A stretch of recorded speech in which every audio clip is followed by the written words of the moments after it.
విశాఖలో డ్రగ్స్ కలకలం రేగింది. డ్రగ్స్ తరలిస్తున్న ఓ యువకుడిని అదుపులోకి తీసుకున్న పోలీసులు 36 ఎల్ఎస్డి బ్లాట్స్ స్వాధీనం చేసుకున్నారు. అతను ఇచ్చిన సమాచారంతో వైసీపీ స్టూడెంట్ వింగ్ అధ్యక్షుడు కొండారెడ్డిని అదుపులోకి తీసుకున్నట్లు తెలుస్తోంది. కొండారెడ్డి ఆధ్వర్యంలో కొంతకాలంగా డ్రగ్స్ రాకెట్ నడుపుతున్నట్లు ఈగల్ టీం అనుమానిస్తోంది.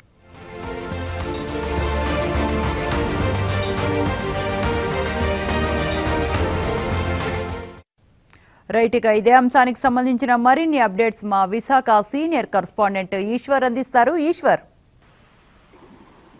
రాష్ట్రంలో డ్రగ్స్ నివారణ కోసం అయితే మాత్రం కూటమి ప్రభుత్వం పెద్ద ఎత్తున కృషి చేస్తున్న పరిస్థితి ఉంది. ఇందులో భాగంగా ఇవాళ ఒక్క విశాఖ జిల్లాలో 10,200 కేజీల గంజాయిని అయితే మాత్రం డీజీపీ హరీష్ గుప్తా నేతృత్వంలో ఇవాళ విశాఖలో తగులుబెట్టి ధ్వంసం చేసిన పరిస్థితి అయితే ఉంది.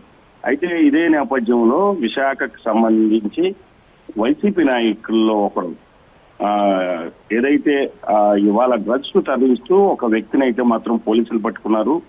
ఆ వ్యక్తి చరణ్ అనే వ్యక్తిని గుర్తించడం కూడా జరిగింది. అయితే దీనికి సంబంధించి అతని దగ్గర నుంచి 36 ఎల్ఎస్డి స్ట్రిప్స్ స్వాధీనం చేసుకున్న పోలీసులు అయితే మాత్రం పూర్తి స్థాయిలో విచారణ చేపట్టిన తర్వాత అతను ఇచ్చిన సమాచారం మేరకు విశాఖకి సంబంధించిన వైఎస్ఆర్సీపీ స్టూడెంట్ వింగ్ అధ్యక్షుడు కొండారెడ్డి కోసం తీసుకొస్తున్నట్టుగా అతను చెప్పడంతో అయితే మాత్రం కొండారెడ్డిని కూడా పోలీసులు అయితే మాత్రం అదుపులో తీసుకొని ప్రస్తుతానికి విచారిస్తున్న పరిస్థితి ఉంది. అసలు ఈ కొండారెడ్డి అనా ఇంకెవరి కోసమైనా తెప్పిస్తున్నారా, లేకపోతే ఈ డ్రగ్స్ తెప్పించడం వెనక ఏదైనా కుట్ర కోణం ఉందా అనే కోణంలో అయితే మాత్రం విశాఖ పోలీసులు అయితే ప్రస్తుతానికి అయితే మాత్రం ఏదైతే చరణ్ ని అలాగే చరణ్ ద్వారా కొండారెడ్డిని విచారిస్తున్న పరిస్థితి ఉందని చెప్పొచ్చు.